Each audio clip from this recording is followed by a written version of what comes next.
So all of a sudden, I went from pretty unathletic and not sportive at all to actually kind of being active every single day. And I saw, okay, there's actually a market for this, so I can combine my passion for sports and I can actually make a living out of this somehow. So no one ever ate 200 grams of protein by chance. No, you actually have to have a system in order to reach that number. Most people don't know what real training looks like. I think like 14, 15 years old, I had major panic attacks. Hey, Amadeo, thanks for coming to the podcast. Hello, everyone. So, for the people who don't know, Amadeo and we got to know each other at university. Amadeo, do you know on top of your head how many years ago was that when we started to study together? I would say 11 years when we started. Yeah, exactly. It's been 11 years. It's been 11 years now. So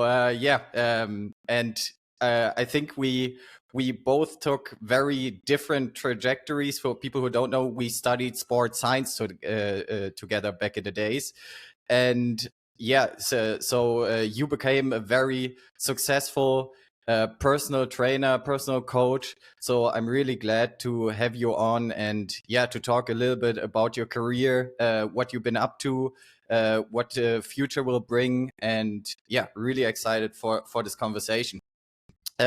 First of all, how did you discover fitness as your passion? Yeah, perfect. I think there were actually two kind of different occasions or two different experiences that I made in life that led me to this path that I'm on right now. So I think like for many different stories, for me it went through a lot of pain. So I actually got into sports because I wanted to overcome my panic attacks. So when I was, I think like 14, 15 years old, I had major panic attacks. I really wanted to fit in. I was always the smallest at school. I was pretty shy, and if you look back at the photos, I just had one photo of me recently and had like glasses on. I had those braces in my mouth, on my teeth, so I didn't feel quite comfortable looking like this. And discovering at a very young age that I was gay didn't make it much easier for me to build some confidence there and having feel like I'm fitting in.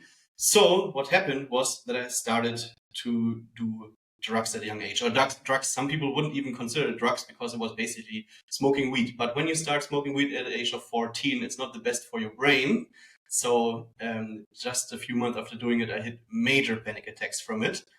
And the best way to overcome this was to actually go and work out or go onto the soccer field and do soccer or just go out running. So all of a sudden, I went from pretty unathletic and not sportive at all to actually kind of being active every single day, because this was kind of the way I overcame my fears. I had the feeling when I was moving, I was suffering. Just as a Tony Robbins already says, this like emotion comes from motion. So I had this feeling. I was running and I didn't have any anxiety. So it kind of obsessive in the beginning, probably because I really was working out quite a lot. We can maybe dive into this fitness journey a little bit later, but I did it quite excessively. And this was when I found my passion for sports. But from the age of like 14 till like when we met each other in the sports science studies, there were a few more occasions, or at least one major occasion that led me to actually going this path now. And this was when I was doing my au pair in Miami and was living with a family that was quite athletic. And I met one guy who inspired me because he was making a very good living just doing, he was an owner of different fitness brands. And I saw, okay, there's actually a market for this. So I can combine my passion for sports and I can actually make a living out of this somehow. So these two experiences that I made in life somehow got me into where I am right now. Wow, really interesting. Thanks for sharing that personal insight. One small follow-up question. So you said you transitioned from compensating your insecurities with smoking weed, then you transitioned to doing sports and doing exercise. Was there a special trigger which told you back in the days, because like that transition is most of the times not really natural. I've gotten to know actually some people who started smoking weed at that age and they stuck with it until today, you know. So what was there any particular point in time where you realized, where you went out for a run or whatever you did, and then you felt like, oh, I'm actually feeling way better than after smoking weed right now? Well, no, I think it was really one occasion where from smoking weed, I had my first major panic attack. So I know one night I was with friends and we probably smoked more than we would usually smoke. And I got so bad panic attack. Like I had the feeling I was hallucinating and I thought I would die. So I had very bad paranoia about this. Some people now say, hey, maybe it wasn't the best stuff that you were smoking. I'm not sure. I'm not an expert in all anymore. But back then I had this one major panic attack. And afterwards, I felt my life changed because I never got out of this panic attack. I had those flashbacks all the time. So I thought I'm high again because I had those feelings of anxiety again over and over again after smoking this. And so then having these feelings of anxiety a few weeks, a few months after doing it, this led me probably to doing sports then. Although I would say even a year or something passed maybe between having this major first panic attack until I discovered that the best remedy would be me doing sports. So it was really the adversity towards weed first, and then you became aware that sports and movement can alleviate some of your psychological problems. How did you end up studying sports then? What was your trajectory towards saying, okay, I want to study this now and make a professional career out of it? Yeah, so I think a few years must have passed even after me being in Miami and making this experience of meeting someone who was actually doing this as a profession, and then myself being sure about, okay, I can actually make a good living out of this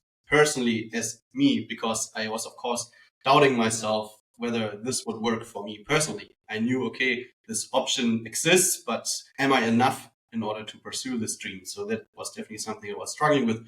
So I remember not being 100% sure after returning from that gap year in Miami back to Germany, not knowing what to do next. So I started studying social science, because back then I thought, this was not a thought of mine, I can study social science and then somehow transition over into psychology.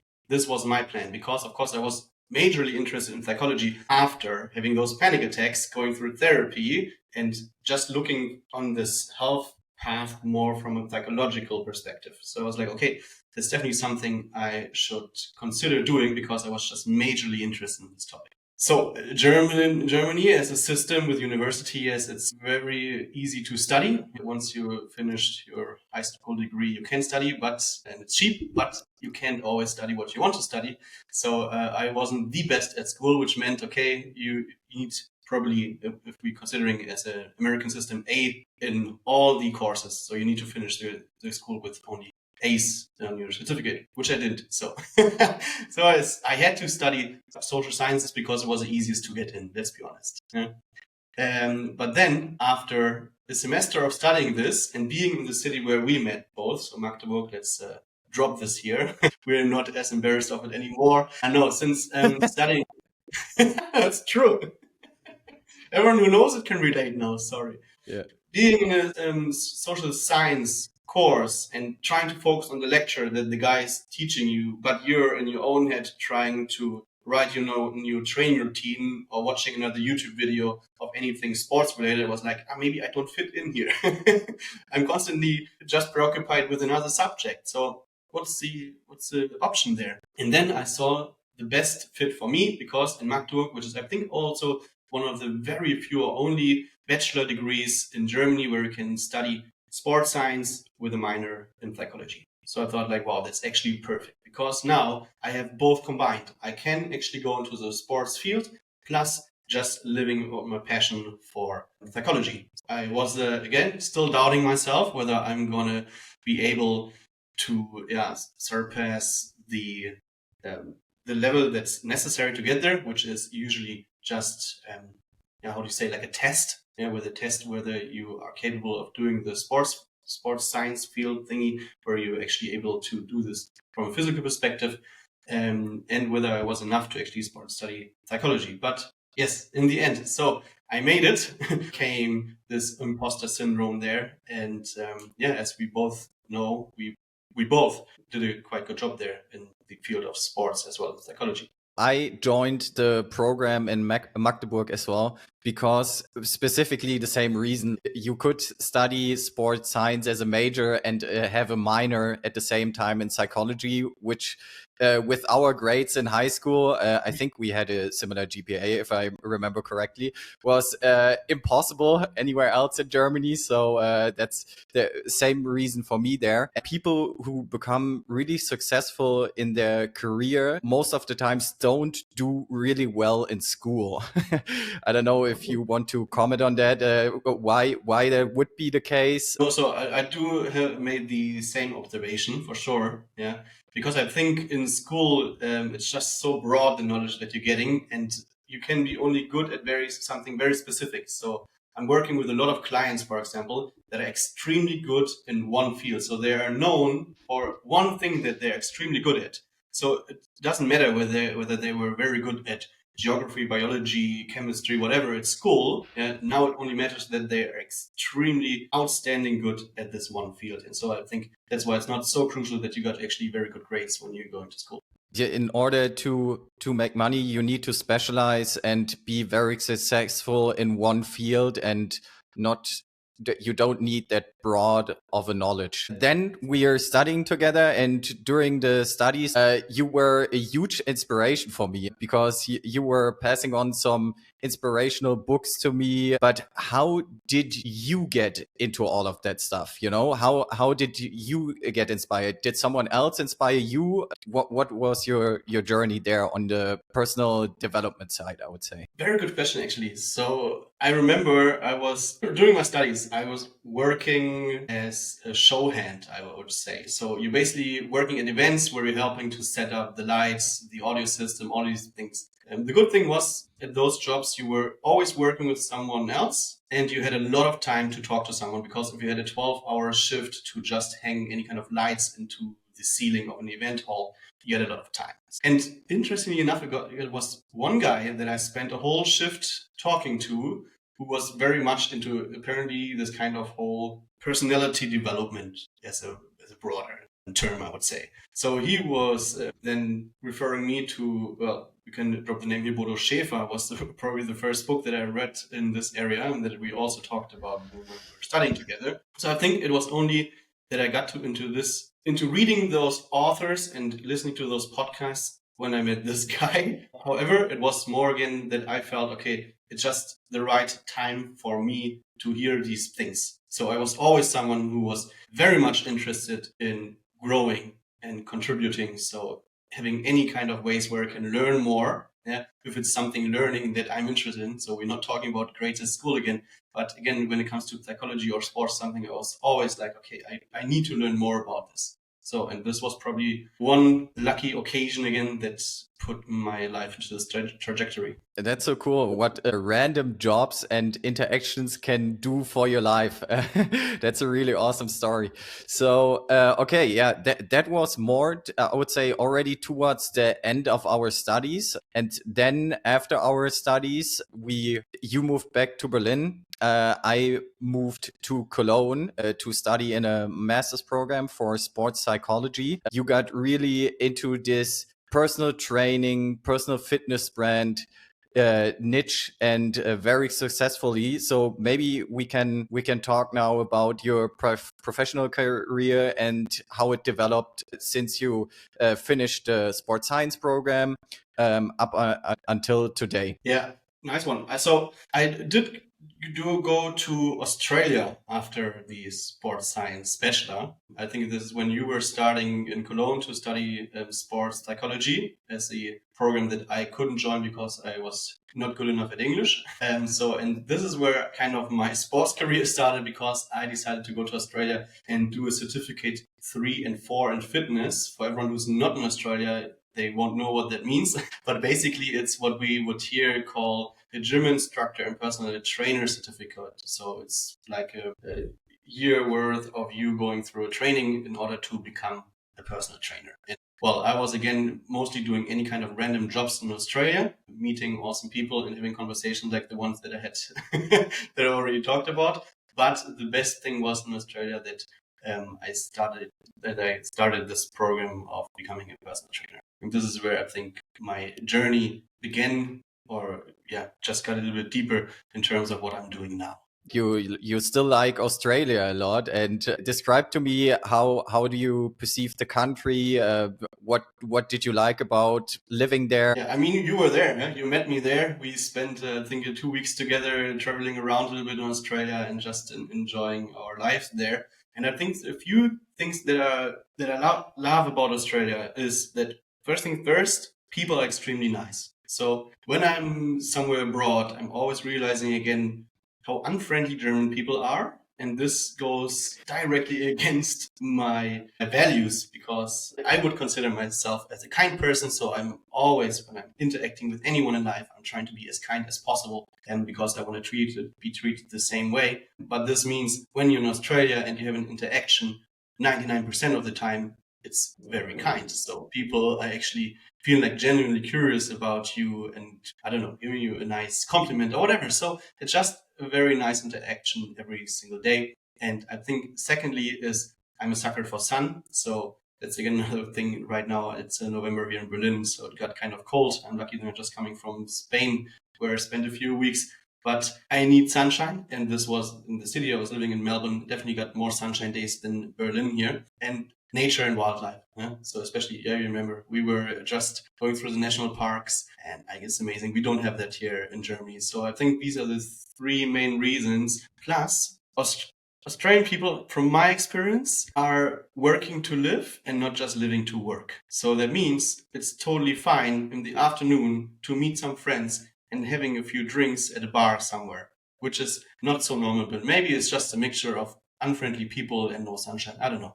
I think particularly the Northern European countries in general tend to have like very raw, basic, and more colder interactions, whereas in other continents, you're getting a way warmer interaction. People are way friendlier to you in your everyday life, and so really interesting to hear about that. So a little side tangent as well. I'm in Brazil right now, and people obviously here are super friendly, open-minded as well. I speak a little bit of Portuguese, so they light up when they hear me talking Portuguese to them. So it's such a life enhancement, I would say. The sun here is pretty shining here as well all day.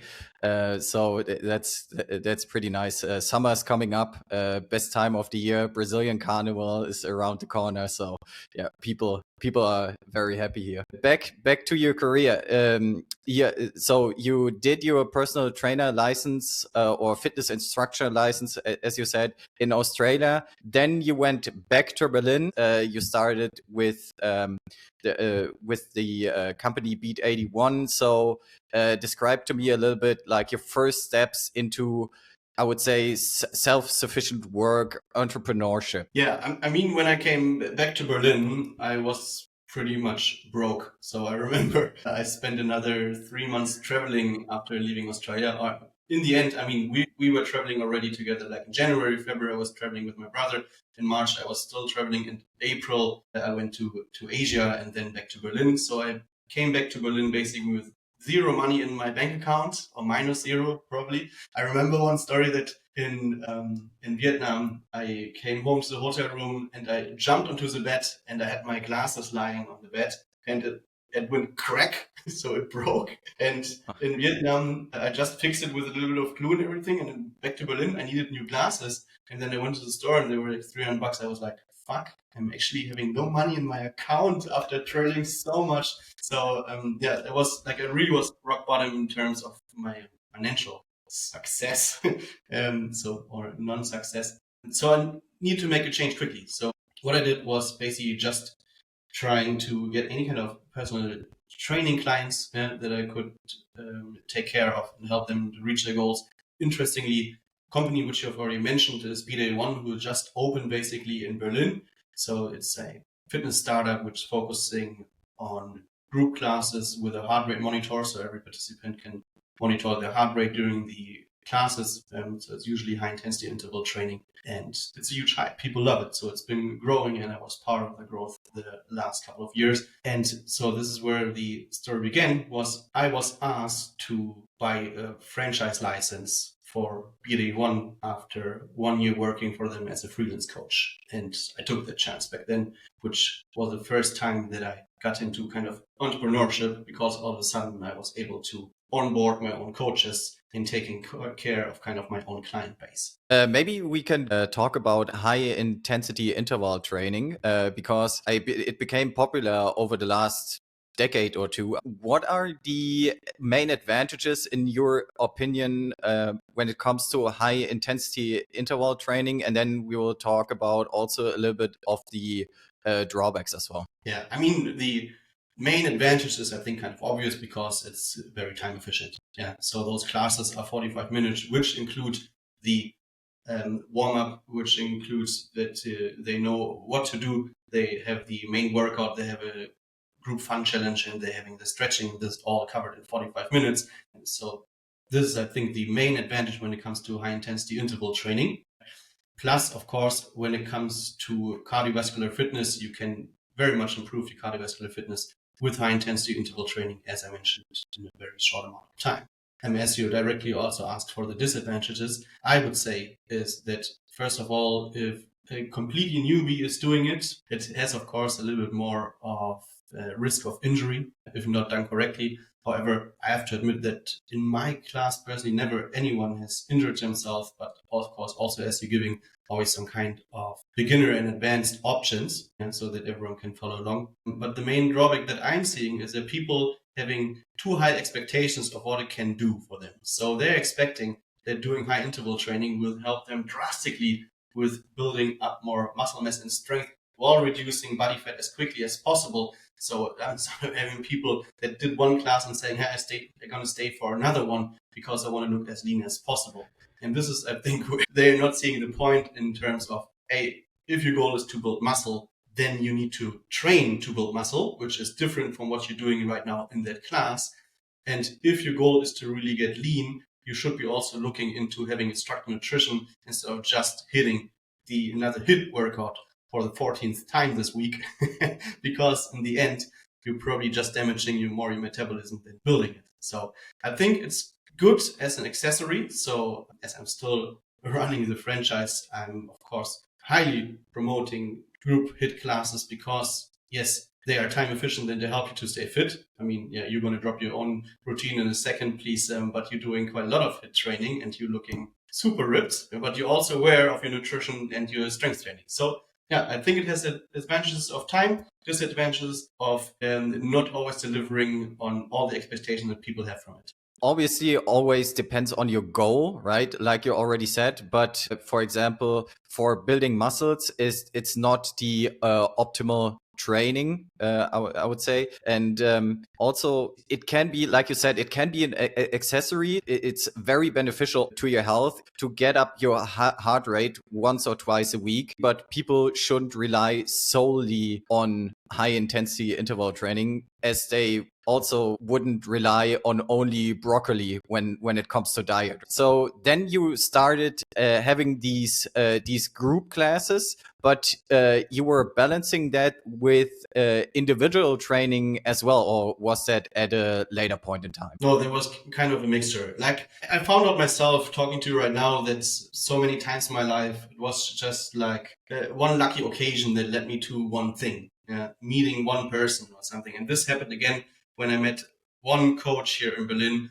who was basically a head coach of a personal training team. So he had so many personal training clients that he was delegating them to other personal trainers, which was not the best in terms of the rate that I was getting, because I felt like kind of employed because I was dependent on him.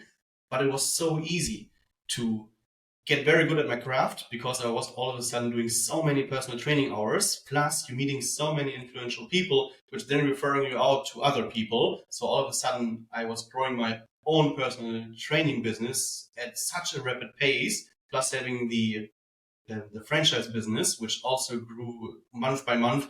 So that all of a sudden I was quite busy in terms of having in-person training sessions, either as a group or as a personal trainer. We have so you had individual trainings, you had group class trainings, and then you wanted to expand to online classes, teaching online classes. What was your main motivation there, and what was your first steps towards that direction? Yeah, so I needed to shift to online coaching. So online coaching is a little bit different of sometimes what sometimes people expect from it. So it's not me standing in front of a camera and another person just doing jumping jacks in front of me. So online coaching is much more of a holistic approach where I'm helping people to set up an intelligent training routine, a structured nutrition plan, building an agile lifestyle choices, all these things. And I knew that I had to make a shift somehow, somewhat, because of course, me being a full-time employed personal trainer here in Berlin and having those group classes would never make me completely free from being in Berlin. And I already dropped very quickly that I'm not the biggest fan living in Germany because, well, yeah, weather, people, all these things. So again, like in life, it happened that I hit rock bottom, and this is probably what many people can relate to, was in March 2020. I was in South Africa. I came back from South Africa, and already at the airport, the authorities were taking my temperature on my forehead, asking whether I'm having COVID. I didn't, but I was okay. What's going on here? Something changed that I left Berlin and just come back from South Africa. And yeah, well, it took another 6-7 days and full lockdown, which means group classes got canceled completely. So I went from 5-figure with this to 0 with this. Personal training, yes, a few, because I had many, many clients. And of course, people were kind of frightened all of a sudden. So people were very hesitant about meeting someone. I was people training in their homes, some in the gym. So meaning I wasn't allowed to do that properly anymore. Some stayed and we trained in the park with like lots of distance. But even this, I mean, you know how people were back then when COVID hit. So they were very hesitant and afraid of meeting people outside because everything was new and they wouldn't know what happened. Meaning, I was there from having a very good life to basically nothing again. But this time I had quite some invests because I invested a quite good amount into the franchise license, which I needed to pay back. I bought a car. I needed one to do personal trainings. I had an own apartment. All of these things that I all of a sudden had to pay off, but no more income. So I was like, okay, shit, now we need to pivot as quickly as possible here. So what did I do? I got a coach who showed me how I can coach online. So he is a great guy from Canada who I've met through another coach here in Berlin. She referred me to him. And again, this was one of the best things that I could have done for myself because he literally showed me a path of how I can build the business that I'm owning today. Let's talk financials for a little bit. So you mentioned, so you hit rock bottom when you came back from Australia and then Southeast Asia to Berlin, basically zero yeah, or minus balance on your bank account. Then you started the group training and the individual training. And then you started to make 5 figures, you said, a month, or is that 5 figures a month? How long of a time did that take you, and what was the workload for that, roughly speaking? Not too long, to be honest, because I signed the franchise, and the franchise was a system that was working already, and I just bought it and needed to keep it to make it work. So I hired a few trainers. I had a client base very quickly with it because it was something that people really, really loved. It's kind of seasonal because we're doing it outdoors. But in summertime, like the classes were always booked out probably like a week in advance. So it wasn't hard for me to grow that business because it was an existing system. But of course, in the end, it was all again from my side, putting in the effort in terms of client retention. Again, being nice to people, remembering their names, setting up a good work routine that the people enjoy, doing it in a fun way. So people coming back and enjoying the class with you. So this was, of course, something that I had to put the work in. And plus doing, of course, I sometimes did like 30 hours of personal training or 40 hours of personal training per week on top of this. So everyone who's been doing any kind of this kind of service knows, okay, you need to drive somewhere, you need to prepare for it, you need to set it up, you need to train, you need to go somewhere else. So I was kind of busy. But your question was, how long did it take me? And I need to look into the books probably, but that I hit my first 5-figure month after coming back from Asia was probably a year, I would say. Yeah, I mean, that is kind of fast. Now your main business actually is pivoted, I would say, right? To online classes.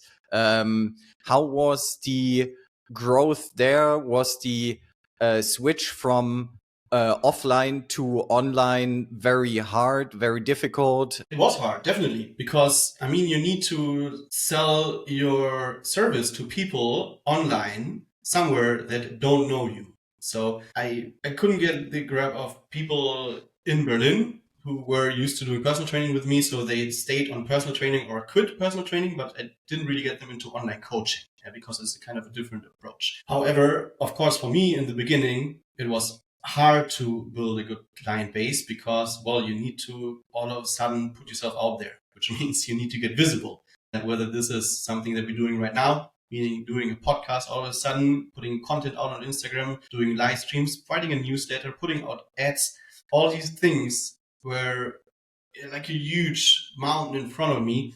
And well, luckily, as I said, I had the coach who was showing me a path. But yes, building this kind of business took time. So that I was able to make 5 figures with this business would take me, I think, maybe another 2 years until I was actually there in order to make a very good living with this. What kept you going during that process? What made you know, oh, this is the right path I'm on? I have to pursue this, you know, and not quitting, not saying, oh, this is not for me or this isn't working. Yeah. So, I mean, on one hand, after COVID was kind of over, so I mean, all the restrictions were loosened. I got back into my old business in terms of I was still very busy with group classes.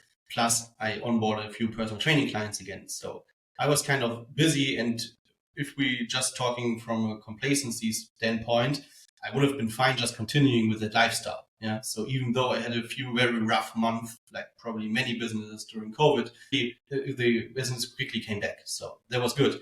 However, I now had a little bit of the taste of how it can be to have online coaching clients who are getting much better results than your personal training clients. The thing is, online coaching, as I mentioned already, is kind of a holistic approach. So people giving a commitment and I'm holding them accountable. I was sometimes a little surprised by what results my personal training clients getting if they're coming to me and doing personal training classes with me or personal training sessions. The thing is, someone commits to a personal training, which is in Berlin roughly like 100 euros to 120 euros an hour. So it's kind of exclusive service. If you want to have, for example, do have clients who were training with me 3-4 times a week, still they were not getting the results as nowadays my online coaching clients. Why? Because we both know that building a very toned, athletic and healthy physique doesn't stop by you just doing 3 to 4 times a week any kind of workouts. It includes you going to bed on time, controlling your stress levels, watching what you're eating,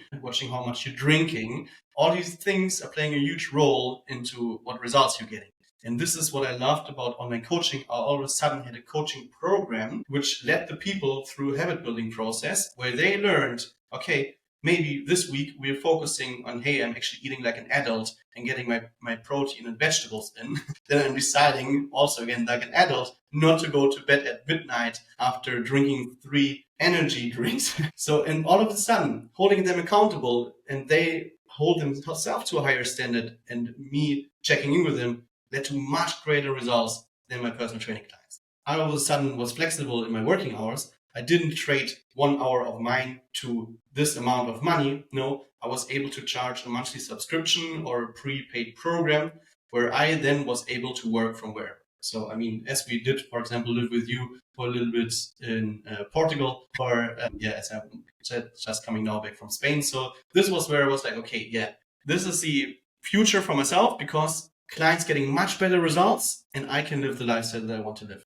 Yeah, I actually learned in a work psychology class that this holistic approach is also way better in terms of purpose building for the coach himself, purpose, and because you're guiding the client through the whole process instead of like, because I did personal training classes as well for the same company, Beat 81, and it sometimes would feel like, when I remember back to it now, like factory work. You're standing on the line and the clients come through, you know, and you would see them maybe 3 or 4 times in your life, and then they would go on their life, and you don't feel like you're having a real impact. You know, you're having a real impact in that moment, in that training. If you're giving them a real good training, you're giving them a real good feeling, and leave them with a healthier body after. But this holistic approach to guide them through a 3-month process or whatnot, that is way more fulfilling. So it's not only better in terms of financial terms, but also it's more fulfilling. That's probably the two main reasons that you stuck with the process, right? 100%. Yes. Where are we today? So so now you're getting your main income from your, what is roughly the percentage basis where you're getting your income from online to offline? Do you have a number on top of your head what the different revenue streams are? Well, this is again very seasonal, because I mentioned already the online classes, the outdoor classes are happening mostly in summertime, so it's still ongoing. I do still have some freelance coaches that are doing the classes as well for me. However, this is very low at the moment. So in summer, it is quite a good percentage of what I'm earning, but now in winter, I don't know, it's like 10%, 15%. I don't know. It's not a lot, because now only the online coaching business really grew rapidly, especially the last few months. Okay, so it's in wintertime, it's 80 to 85% online revenue versus offline revenue, if I'm gathering that correctly. I don't know, sorry. Yeah, so this at the moment, like this month would be only 10%, 15% outdoor classes. Maybe in summer it can be 40%, depending on the month, depending especially on the weather. Interesting.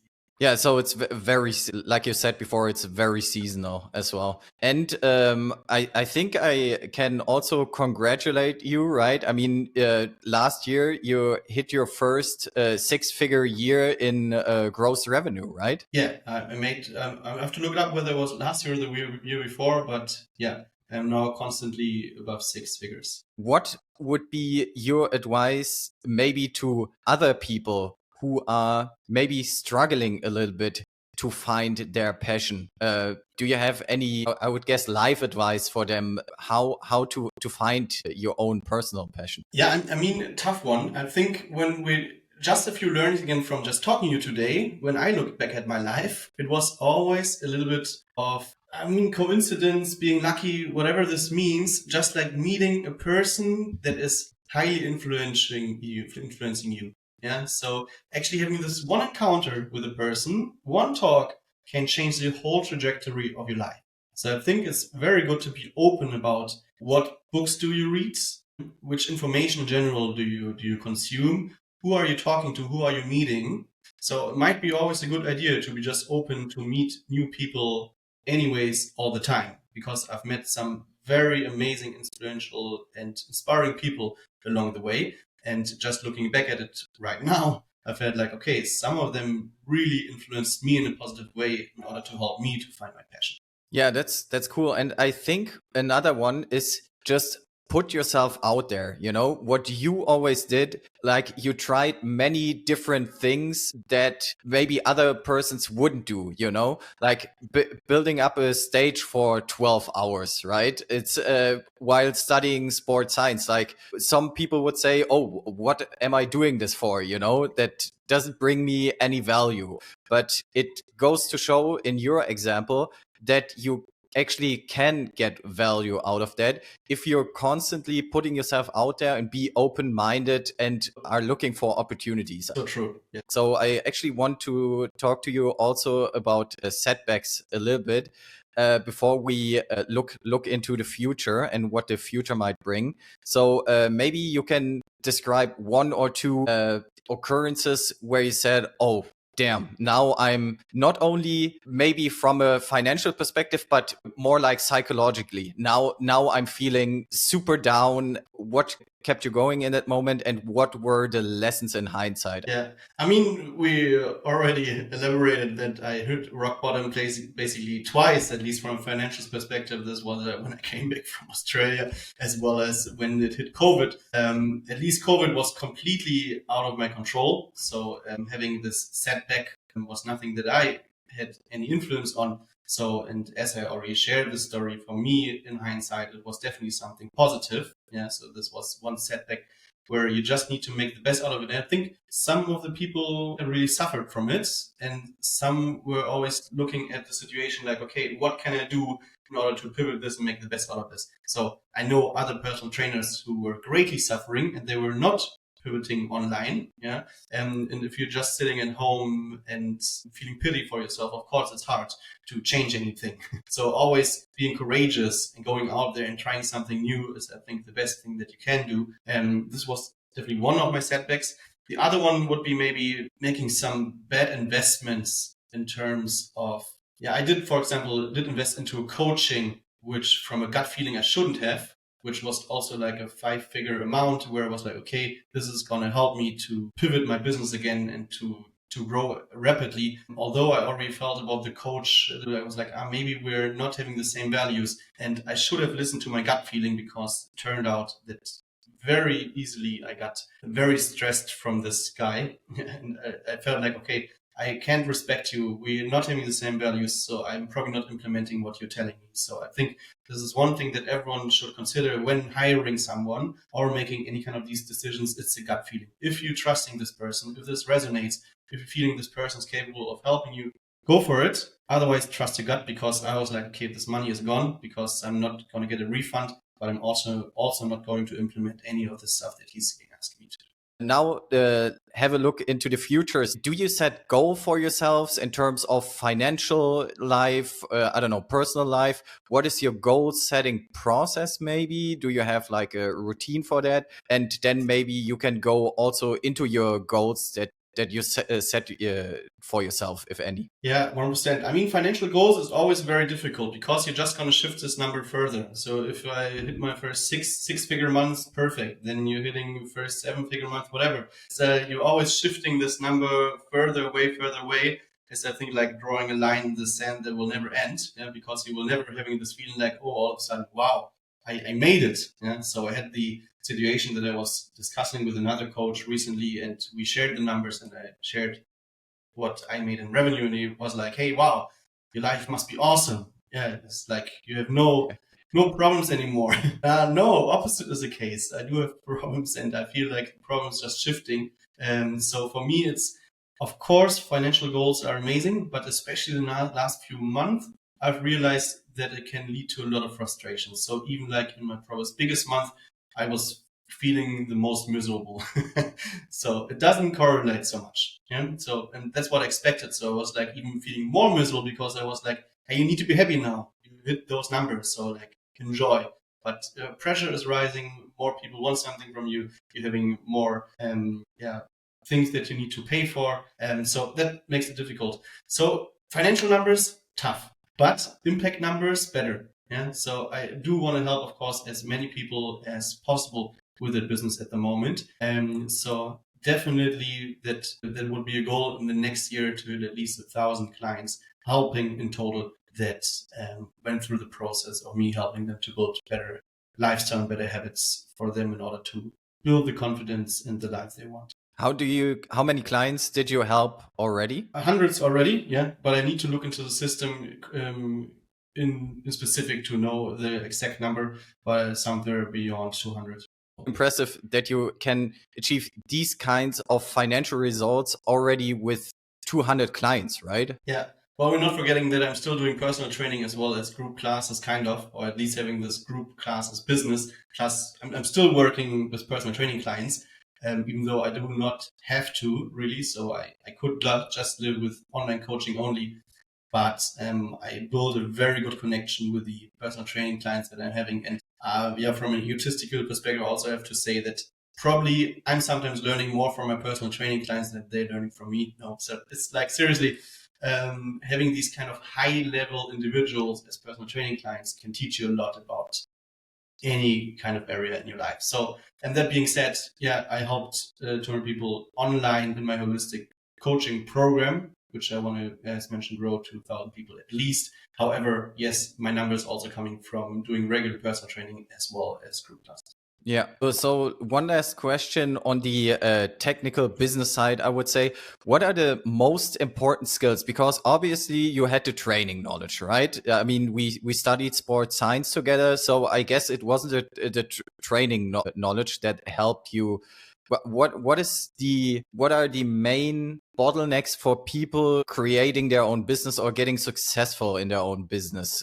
Should they learn about, I don't know, advertisement, marketing, finances? What is your advice for a person who is just wants to start out but doesn't really know what maybe courses should they look into, what kind of skills they should acquire? Yeah, I think most of the time people know what to do, but they are getting stuck in the nitty gritty and they're just like not putting the action steps in. So that applies also when we're talking about fitness.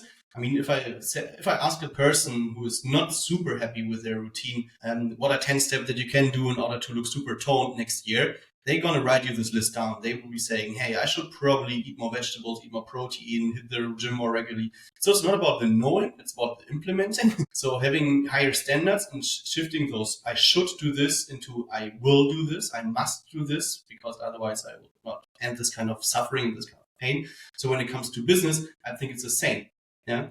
If you know that you should be doing content and you should be doing outreach to people that are interested in what you're offering, then this is probably the first step of doing this. And this is also where I find myself struggling so much over and over again, where I'm like, okay, I need to have more visibility. But then another day passed and I'm like, okay, I didn't talk into the camera at all again because it's annoying. You get judged by people. It's kind of uncomfortable. And so I think that's the thing when you're trying to build a business. Well, yeah, if no one knows about your business, no one's going to buy it. So getting yourself out there more often and talking to more people about what you're offering will greatly help. So it's basically advertisement and marketing, right? And educating people about the services that you're offering. I mean, without clients, it's not a business. So you need people to actually know that you're existing and kind of buying this stuff. I mean, our Lord and Savior, Hormozy, we both listening to them. Someone who is not following him, please give Hormozy a follow because he's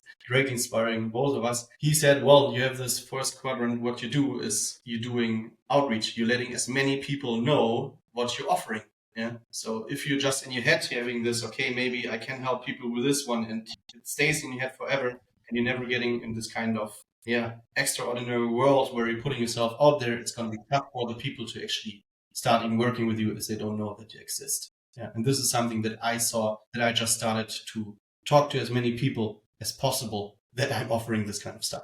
We're almost out of time, but I do want to dive a little bit into training tips. The typical client, right, knows that he should do something about his body. He's kind of aware. He's going to the gym maybe twice or 3 times a week, but he wants to get rid of that extra body fat, or wants to be more muscular. But doesn't really reach the success. He's plateauing. What are the most common suggestions you would have? Like what is working best for your clients? Yeah, 100%. So as I mentioned, many people are aware of what they should be doing. They're not implementing. This is one part. However, I do see a lack of knowledge, usually in the fields of strength training. Strength training is just still highly underrated. I'm not sure why not everyone is doing it.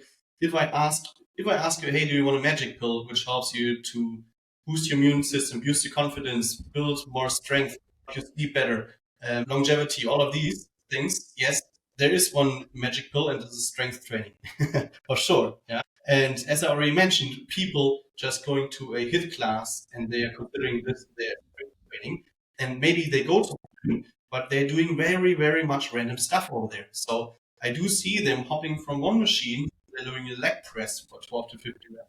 They're doing the chest press for 12 to 15 reps, and they're doing this. And then next time they come back and they're doing this again, doing the same stuff over and over again, and expecting different results is insanity, what already Albert Einstein said. And I think this is what applies to most of the people there. They are doing the same stuff over and over again at the gym, and they're expecting different results. If they even go to the gym. Some people don't even go to the gym, and then they are thinking, hey, they need to reduce body fat. So they are just doing more cardio training, and because they want to have a six-pack, they are doing additional ab workouts. And this is what I'm hearing the most. People coming to me and saying like, yeah, I've tried so much. I've tried to eat less food. I've tried to do more cardio training, and I did a YouTube ab workouts, and still my body doesn't look like yours. What am I doing wrong? And then I shifted the opposite way. I'm starting with them. So instead of subtracting any kind of food, we're adding food. I want them to hit a certain amount of nutrients per day, which is, for example, hey, how about you get your 2 grams of protein per kilogram of body weight from tomorrow onwards, and you're actually going to track it once and seeing how much food that actually is. Because no one ever ate 200 grams of protein by chance. No, you actually have to have a system in order to reach that number.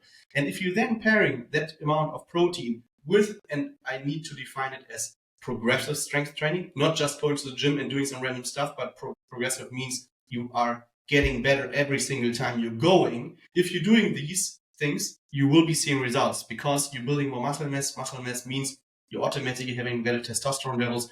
You're automatically having more insulin sensitivity, meaning your blood sugar is more stable. All these things, you're having high metabolism where you're feeling, okay, even at a normal daily routine, I'm burning at a higher gear, I'm having a higher rate. And this makes a difference long term. People are not strong at the moment. For most people, they're having aches, they're having so much pains in their body because they're too weak for gravity. Yeah? They're having back pain because their back muscle is so underdeveloped in their core that they're getting pain from the force of gravity. Which means the fix, do real progressive strength training. This means including you need to go to the gym and probably do a few proper squats. And if you're not yet at least squatting your own body weight, you are not strong enough. Sorry that I have to drop it. It's sometimes a psychological hurdle for people because people nowadays don't know how to suffer anymore. So, so then they go to the gym, doing some reps, and as soon as the muscle starts to burn, they're saying, "Oh, okay, I should probably stop right now." No, you should keep going at that point. That's when that's where you're really getting to start the results, at least from my personal experience. You and me together, we have done training sessions where we both lay on the floor in the end and we were very close to vomiting. Yeah? And you are even better at this, I think, than I am. But remember a few sessions when we did CrossFit together, or we did our 10 by 10 squat sessions, or we did our sprints recently. And the end is always both of us being completely wasted, lying on the floor. And I'm not saying that this is something that you should put yourself into every single time. So not every training needs to look like this, but you're 100% correct. Most people don't know what real training looks like, and real training means, yes, there will be some suffering included. And when you're feeling like, okay, this is exhausting, then we are at the right spot. So because then you need to keep going. Yeah, the toil is the point. The pain is the point. If you're not having any kind of pain at the training, which means you need to push yourself beyond a certain cardiovascular pain or a certain muscular pain, then you're probably not training hard enough, especially as you're progressing. Your first training doesn't need to look like this. When people doing their first training with me, easy. You don't even need to go all the way to muscular failure. Your body will be fine because it will be adapting. You're having these newbie gains. But as we're progressing, and of course you won't build that physique that you're wanting in 2 or 3 months, you need to have training sessions where you're hitting hard. Yep. 100%. So basically, to summarize, proper strength training, getting your nutrition in line, hitting that protein goals, so your muscle can actually grow and develop. So you're having a higher metabolism, and that leads to burning more fat. If I'm summarizing that correctly. Yeah. Cool. You're having the awesome body yourself, so. Actually, we need to do a podcast the other way around, you sharing what you're doing Although if I'm commenting people, I know what you're doing. So The problem is no one wants to do what I'm doing. No one wants to do what I'm doing. I'm doing. No one wants to put in the work, and there's something I'm saying Yeah. to my client. You cannot complain about results you didn't get from work you didn't do. So, and that's true. And I know what you're doing when it comes to your body. Yeah, what foods you're eating and what you're not eating. And I mean, that's probably not aspiring for everyone. Not everyone wants to look like you. Not everyone wants to live the lifestyle. But I think that most people are now at a point where they know they're not going to be able to continue like this the next 20, 30, 40 years. So they need to make a change. Last question when it comes to training, or last question before we wrap it up. Supplements. So I guess, do you have any, generally, first of all, any highest return on investment supplement that anyone should take really? And then maybe take us through your personal supplement regime. Yeah, I think the best researched supplement nowadays is definitely creatine. Definitely having just creatine monohydrate in the morning, 5 grams I'm having usually. I mean, you can also pair it with your training. I'm just taking it in the morning because otherwise I forget. So if I know it's in my morning water routine, I get it done. And it doesn't only help you with strength and of course through this also with muscle growth, but especially recent research has shown that it also greatly helps you with cognitive function. So this is something that's super safe and should be taken every single day. I remember when I started back then as a teenager, my mother wasn't really a fan of it because she thought like it's any kind of drugs because like a white powder. But no, creatine is super safe, so it's something that I would highly recommend taking.